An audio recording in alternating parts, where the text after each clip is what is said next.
الحمدللہ رب العالمین والعاقبۃ للمتقین والصلاۃ والسلام علی ختم النبیین۔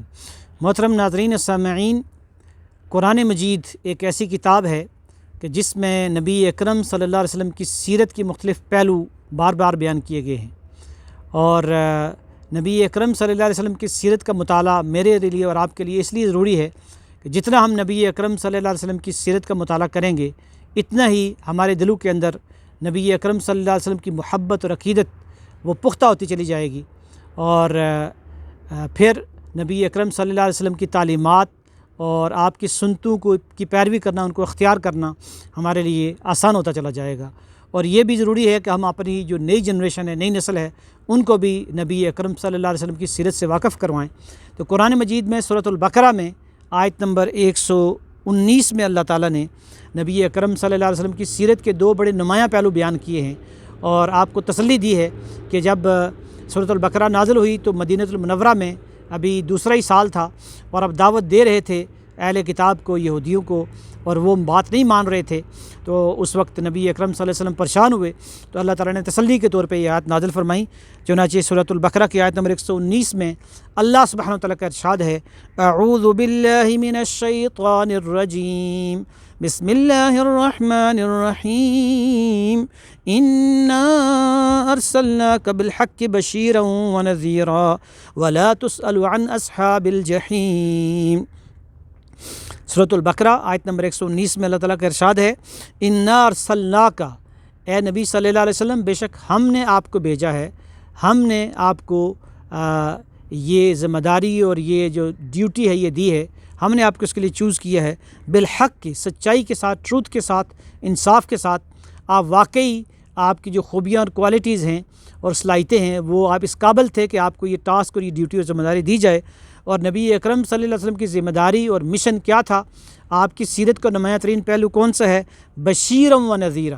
آپ بشارت دینے والے ہیں، خوشخبری دینے والے ہیں کہ اگر اللہ کی اطاعت کرو گے، اللہ کی فرما برداری کرو گے، اللہ کے نظام قانون پہ عمل کرو گے، تو دنیا میں امن اور سکون اور سکسیس اور کامیابی اور فلاح کی تمہیں گارنٹی ملے گی، اور آخرت میں اللہ تعالیٰ کی رضا اور اس کی جنت اور اس پہ اس کے نیچے بہتی ہوئی نہریں ہمیشہ ہمیشہ کی زندگی تمہیں عطا کی جائے گی۔ وہ نذیرہ، اور دوسری آپ کی ڈیوٹی یہ تھی کہ لوگوں کو خبردار کریں، ان کو وارننگ دیں۔ عام طور پہ اس کا ترجمہ ڈرانا کر دیا گیا ہے، لیکن نذیر کے اصل معنی ہوتے ہیں خبردار کرنا، وارننگ کرنا، وارن کرنا، دھمکی دینا۔ اگر تم اللہ تعالیٰ کی نافرمانی کرو گے اور اس کے احکامات کو پس پش ڈالو گے، اس کے نظام زندگی، کوڈ آف لائف، اس کو تم نظر انداز کرو گے اور اس سے منہ موڑو گے، تو پھر تمہیں سزا ملے گی۔ دنیا میں امن و سکون چھن جائے گا، تمہارے پاس سامان راحت ہوگا، تمہارے پاس جو ہے وہ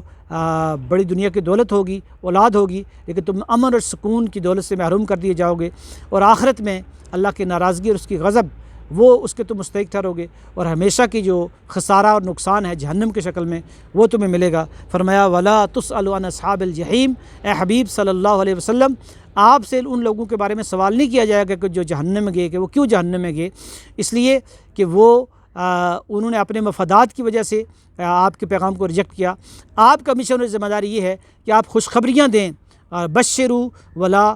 تنفروا، آپ بشارت دیں، جیسے حدیث میں فرمایا نبی اکرم صلی اللہ علیہ وسلم نے کہ بشروا ولا تنفروا، لوگوں کو بشارت دو، ان کو نفرتیں مت دلاؤ، یسروا ولا تعسروا، ان کے لیے آسانی پیدا کرو، ان کے لیے مشکلیں پیدا نہ کرو۔ تو نبی اکرم صلی اللہ علیہ وسلم کی سیرت کا یہ خوبصورت باب جو صرف ایک آیت میں اللہ تعالیٰ نے بیان کیا ہے، آیت نمبر 119 میں، اس کا خلاصہ یہ ہے کہ میرے اور آپ کے پیارے حبیب صلی اللہ علیہ وسلم،